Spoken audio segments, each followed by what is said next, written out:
Hello, my name is Regina London.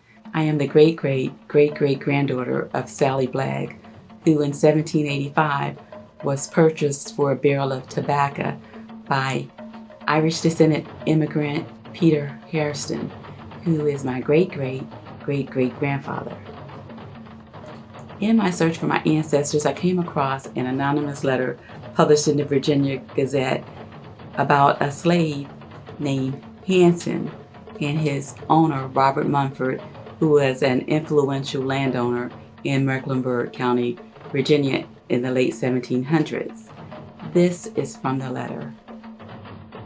Poor Hampsin, after undergoing the lash repeatedly, had his ears cut off, both his legs, and underwent castration. And mutilated as he was, his master still continued to abuse him so inhumanely that he was at last obliged to contrive means for his escape. And in that mutilated condition, collecting strength from fear, he reached a distance of between 50 and 60 miles from home, but was taken up and committed to the Charlotte County Jail. There he cried out that rather than he be carried back, he would choose to die, and that the only alternative left him was to perish by his master's hand or be his own executioner. He chose the latter. For the night of his confinement, he set fire to the prison and perished in the flames. Also from the letter.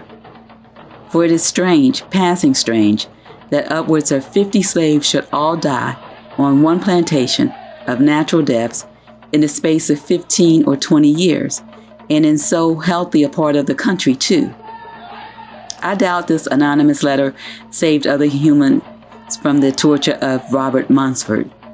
Earlier, I mentioned that Munford was an influential landowner. He was also a member of the House of Burgess and worked on the Stamp Act of 1765 with Patrick Henry. Even after this letter is published, Robert Munford is still elected to the House of Delegates in 1779. At last, he dies in 1783. Robert Munford has a 7-mile trail named on his behalf in Mecklenburg, Virginia, offering a hike to his historic gravesite. Where is the heroic gravesite for poor Hampsin, who with no legs fled 50 to 60 miles, who chose the grave over torture, terror, and horror? Any of us can be in positions where exposing wrong could cost us something. But when you care more about that something than about the person or people being abused, injustice, inhumanity, and indecency prevail. When you witness evil, say something or not, either way, it becomes a part of your energy and your legacy.